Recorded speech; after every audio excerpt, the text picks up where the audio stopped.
So what we would like to ask all of you, and you can use that QR code to answer, is what is the best way to support women in building a sustainable future? So obviously, in an ideal world, a mix of all of these things would be, the tools that we're harnessing. But we've got mentorship, community, financing, employment, and education as our options for this poll. So we'll take a couple minutes. As we can already see, some movement on our results here. We'll give everybody a couple of minutes to answer that, and we'll pull this back up in a few minutes. But in the meantime, I would love to sort of frame our conversation by hearing more from each of you about, what sustainability means to you. Esther, I'll go to you first. Okay, sure, thanks. Thank you very much for having me this afternoon. Maybe perhaps when I think about sustainability, it goes to maybe a very foundational definition from the Brundtland Report, which is, meeting the needs of the present without compromising the ability for future generations' needs. And we look at the word needs, right? That's actually a very multifaceted word, right? Needing for good air quality, needing for education, needing for good governance. So you kind of start to see the interconnectedness, right, of the environmental, social, as well as the economic system at play, right? And we need to make conscious decisions, right, when we look at, how do we want to go about our daily lives at work and personally. So what drives me also in kind of continuing to work in this space is that there's just so much to do, right? If you look at climate change, widening wealth inequality, loss of biodiversity, the urgency is there, and I also, being a glass, half full kind of person, like the solution's in our hands. Yeah. Well, we need the optimism, that's for sure. Shubha, how do you define sustainability? So I'm going to go back to sort of when I started thinking about sustainability, right? And my journey to beginning to understand it, which led to the definition. About 10 years ago, I came across a book, and I highly recommend it to anyone who hasn't come across it. It's called Pursuing Sustainability by Pamela Matson at Stanford. And I had the great joy, Abby, of being, sort of taught that by another friend, Professor Julia Novi, also at Stanford. So over the course of a week, it did something transformational for me. And Pam had two ideas, right? The first was around well-being, and to say that we cannot be prosperous today at the cost of degrading our neighbors or the future of our children. So really, I ought not to feel well today if the cost of that is that my neighbor is unwell, right? So that sort of as a basis starting point got me thinking around what does sustainability really mean? And then she took it a step further with a very powerful idea around intergenerational well-being. And that just stuck with me.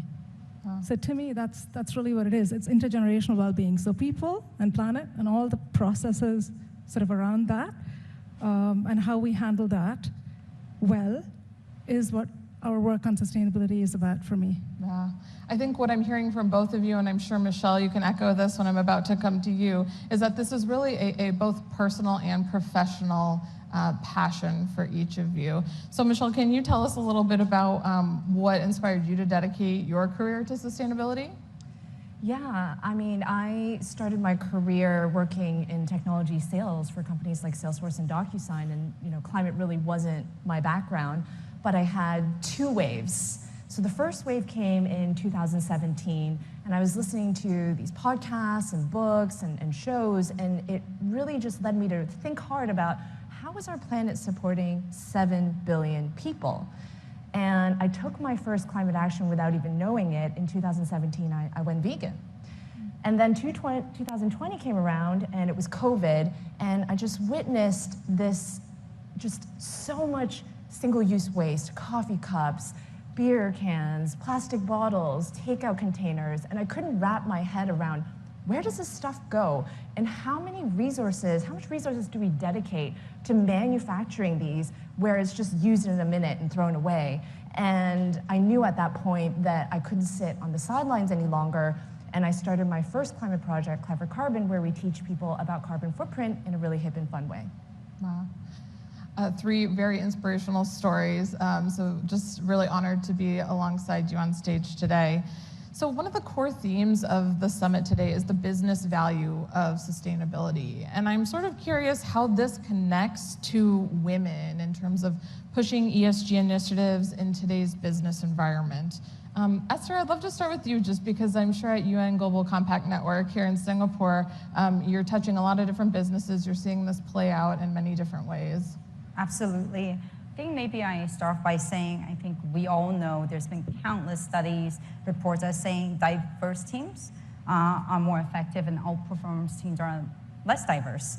And there's also numerous studies that says the presence of women on boards and leadership position also has a higher level of CSR, right? And we actually see this through the companies that we engage with at the UN Global Compact, right? I also see in my own experience where my own board is made up by over 55% women, right? The CEO of the United Nations Global Compact is a woman. So you really see that they bring in a different perspectives, empathy, and also I think a bias towards kind of inclusive leadership style, right, into the conversation. And I think that's really, really important when we look at sustainable development. Right? And I think representation matters, right? Like women leaders serve as role models for young women, for emerging leaders that, they have a voice and they can shape and steer conversations for more inclusivity and more for sustainable outcomes. So I guess I want to also highlight, like when we talk about, women empowerment and gender equity, that's actually a very crucial part of sustainable development. It's SDG 5. Right? And in fact, recently, we're currently at the midpoint of the SDG 2030, and we're, all the countries, all the nations that's committed to the SDGs are doing a stock take. And what's alarming is if you actually look at gender equality, at the current rate of progress, we will require 269 years in order for us to reach gender equity. This is really alarming. I mean, you can say the last couple years have certainly been very volatile to say the least, so that's pushed back on progress. You're seeing countries, nations, that's rolling back on some of the women's rights. So we really need to kind of come together to look at how we can work on these issues. And we're seeing companies, certainly within the Global Compact, very much committed, right, to the gender equality agenda. And you mentioned, the stock take, and I think that kind of speaks to what we're all working on, which is more accountability on these issues and the data and the metrics and actually, being able to track your progress. Is there any sort of advice that you give to the companies that you're working with in terms of best practices there? I think just start measuring, start reporting, start monitoring, right? So companies that are part of the Global Compact all committed to setting targets and reporting their progress on an annual basis, right? I liken it to a bit of a health check. You sometimes do not know what you're doing well in, maybe where you're falling behind if you don't have a baseline, right? So for companies that haven't started, that come to the Global Compact, we really get them on that reporting journey, even small steps, right? Incrementally, they often kind of come back and say, wow, I did not realize I had made progress here and there. Some areas they've done better, other areas they fall behind. But again, it kind of starts with just getting started. Great. Shubha, I'm going to turn to you. Obviously, Esther touched a little bit on the inclusion piece, which is, the Center for Inclusive Growth at Mastercard, the name of the game for you. So what are you seeing in today's business environment? How is inclusion and sort of that intersection of maybe sustainability and corporate philanthropy playing out? So the first thing I'll say, women are rocking it in that space, and it's just undisputed.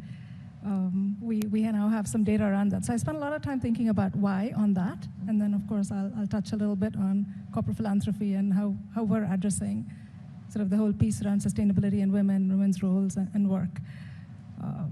So on the women rocking it piece, I just wanted to throw a data point out for those who don't know, just taking the US case in the last 10 years.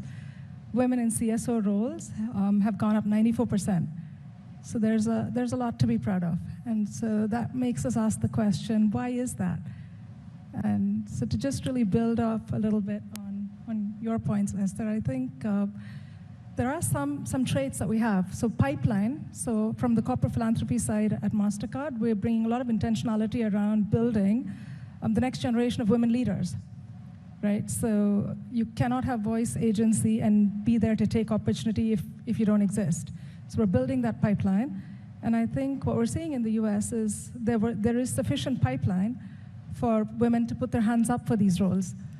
So just as organizations working at that level for internal transformation is making waves, making a difference. The second, I think our work in this field and practice is so much about inclusion. And because in a way, this is a newer field, we've been inclusive in how we've built it, right? So we're seeing our teams, and again, Esther, really to underline your point, that we're seeing diverse teams. We're seeing many, many more people and a broader set of talent working in this space. So that's also helping us build up from there. And the third is just, Abby, I think the feminine traits matter, like agility, collaboration. We're just very good at all of that. And that's helping us inform the agenda, if you will. On the programmatic side at the center, we're also looking at the communities around us, right? And so they're pouring dollars into just improving things for women and girls, for climate in the context of women and girls, increasing interest in STEM education, and broadly themes like that. Well, we certainly can't do it alone, and that brings me to Michelle. You are a mover and shaker, if I've ever seen one, and you have a vast global network of women who are building a community around these topics. So, I'm curious, what challenges are you seeing, when it comes to sustainability-related pursuits among the women in your network? Can you expand on that? Yeah, I think in the traditional business world, any type of business pursuit, we really value financial outcomes. And we tend to measure success based on financial success. And in my experience, what I've observed is women have a more broad perspective of what a positive outcome is. And it goes beyond financial. So how does this business pursuit impact communities, impact the planet, impact equity from a climate and gender perspective? And they have challenges getting some of these initiatives through because when it comes to the traditional ways of measuring success, they may not perform to the liking. So I think what the power of community is, and what I've witnessed with Women in Climate, is we're able to learn from each other. We do a lot of best practices sharing. We learn about the different initiatives that people actually are able to get going within organizations, a climate equity initiative, for example. So the learning aspect. And then there's the aspect of the amplification, right? One person talking about a climate equity initiative in a corporation is a little bit challenging.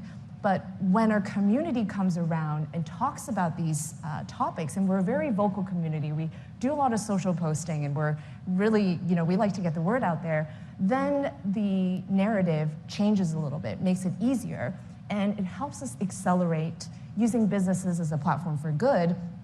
And community is important because it's just more fun when you have different people to share this experience with, share best practices, vent sometimes. It just makes the work more fun. Yeah, absolutely. And I can relate on the venting piece. Who among us can't? That's great. Thanks, Michelle. I'm a little bit curious. You just had a dinner, one of your sort of women networking dinners, women in climate networking dinners here in Singapore. And before that, Taipei. Yes. So are you seeing any differences, regionally in the different places across the globe? Or are the challenges kind of all the same, but, different in their own way? So I am a professional event planner leading Women in Climate, because what's really important to our community is we do these in-person events and activations. And so since leading Women in Climate, I think I've organized over 30 events. Many of them are based in New York, but we've activated, San Francisco, London, Berlin, and just Doha recently.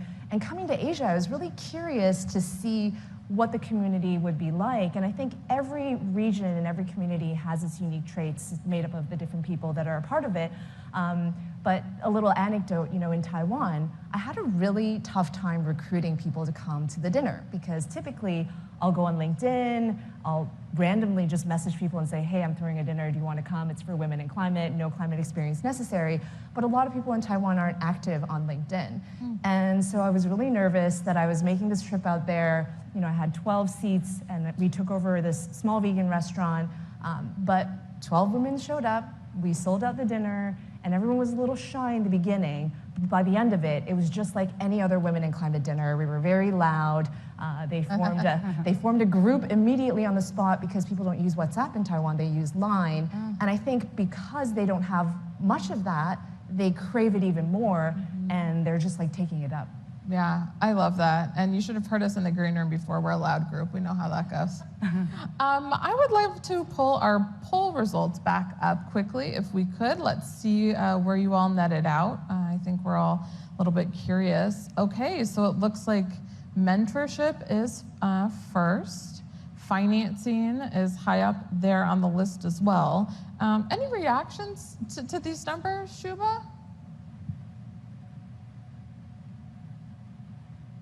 I'm a little bit surprised. Can we bring it back up? Oh, yes. Will we be able to pull those results back up? Yeah. Thank you. I'm a little bit surprised why it's shifting, and I'll tell you why. Because I think sort of reflecting back on my own life, I've needed all of it at different points. Absolutely. So really interesting. Yeah. Any other reactions? Esther, Michelle?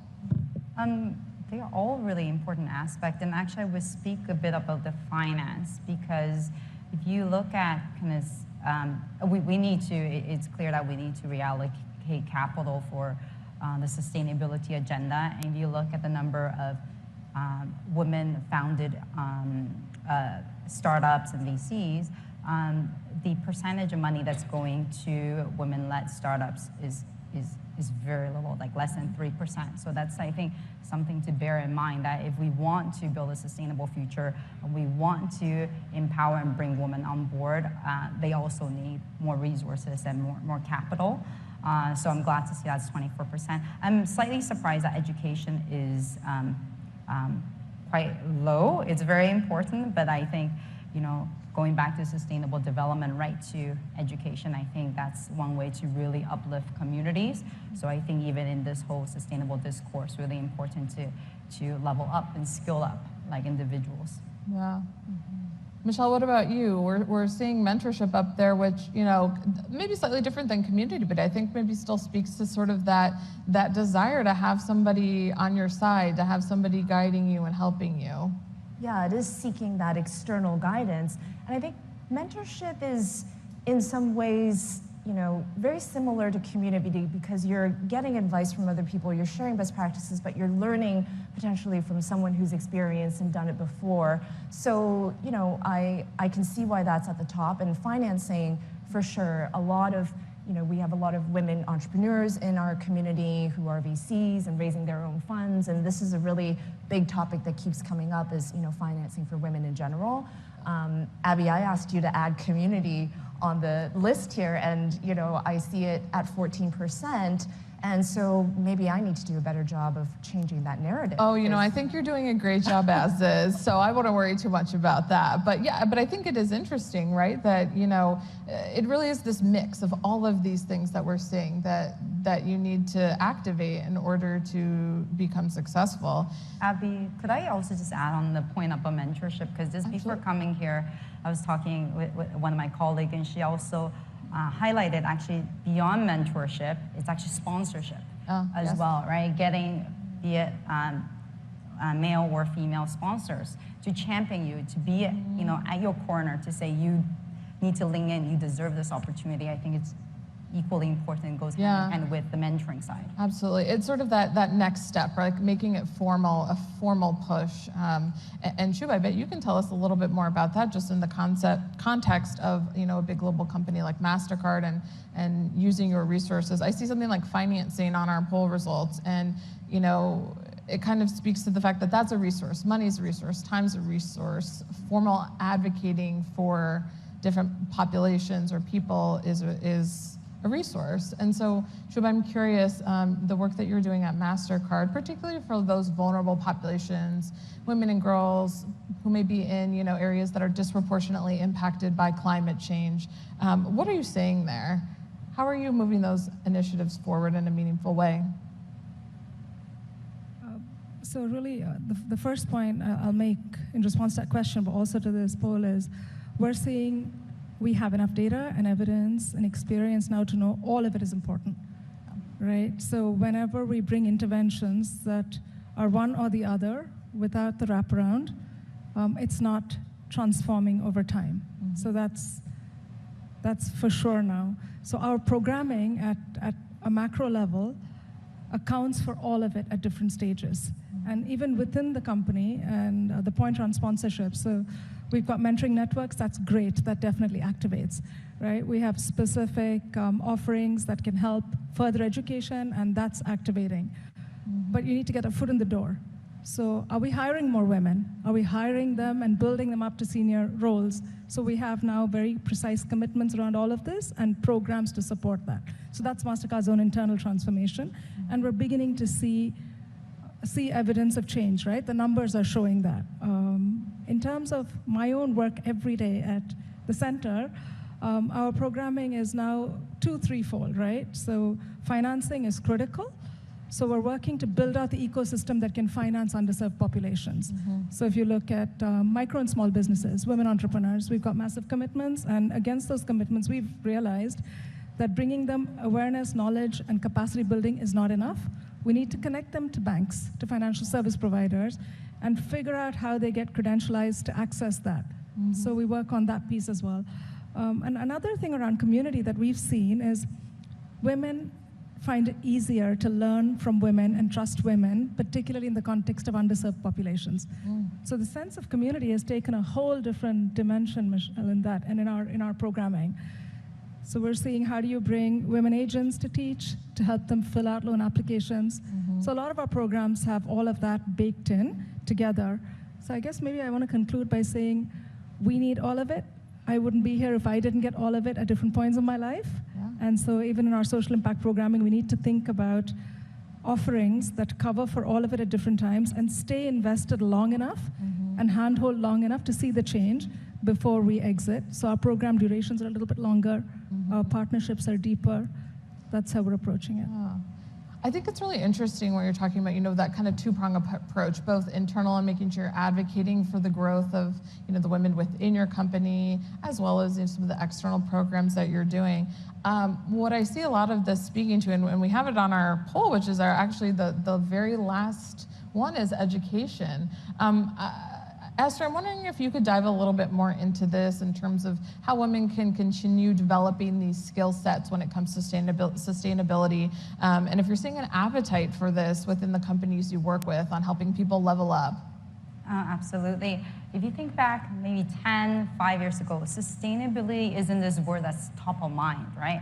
I mean, in the last year, you think the increasing number of standards, regulations, policies, not only locally, but regionally, international, it's very overwhelming, right? And what we are seeing is actually companies approaching Global Compact to see if they can get support in how do they engage their employees in upskilling, right? Getting them interested, more aware, more knowledgeable of sustainability in different ways. So we're certainly seeing that in terms of ask from companies to use sustainability as a way to increase employment engagement, even as a way to attract new talents and retain them, right? So I think, first of all, I think it's really important in terms of supporting women in their career trajectory in sustainability is education, right? So that giving them the tools and resources to get them interested and take maybe a deeper dive into certain topics that they are passionate about, that they can apply at work as well as personally.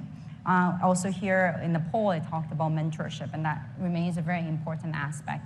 Not just mentorship from other senior women, but also men as well, right? I think in this discourse, we really need to have everybody on board to support women in their development and growth, and also learn, what has worked and what maybe hasn't worked.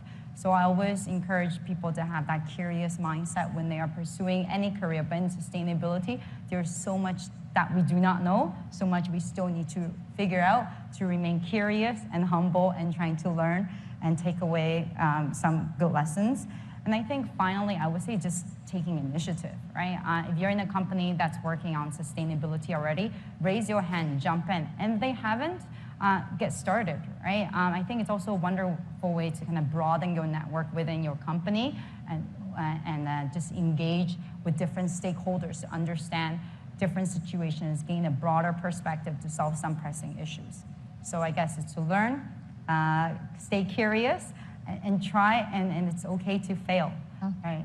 Good advice for everyone, not just women in sustainability, that's for sure. I would love to turn over to my colleague Meg, our fearless leader for the day, to see if we have any audience questions for our panelists.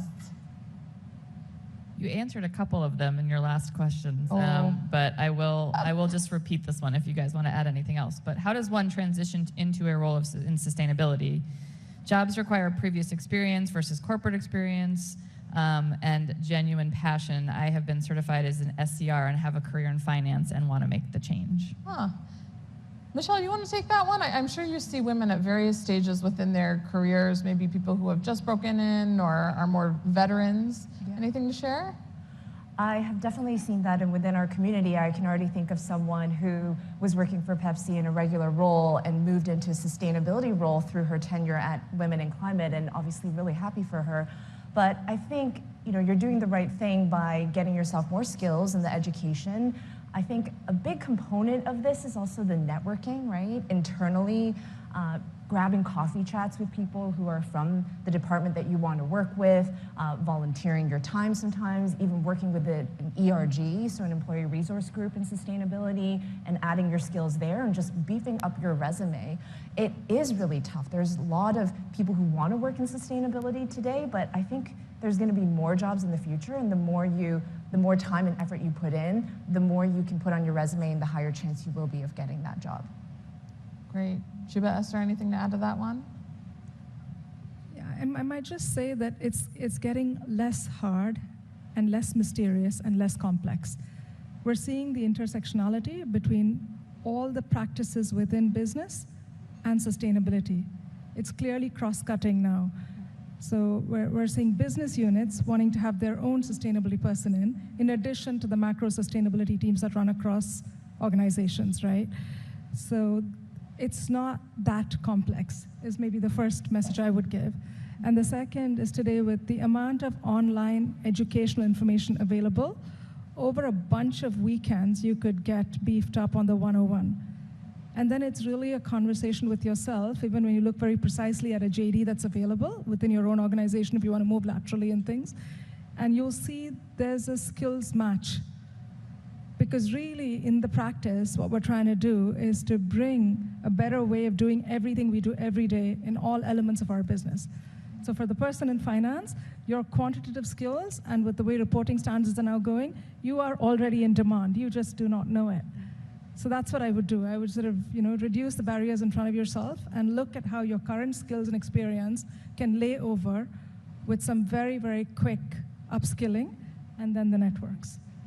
And I guess the last point is sustainability is both a mindset and a skill set, right? So bring that into the job and seeing in which way you can kind of tweak, adapt, do things differently as part of a strategy and operation, rather than only thinking that you need to be in this department, that role to do sustainability. Really, it's cross-cutting, and it can be how we live and how we work.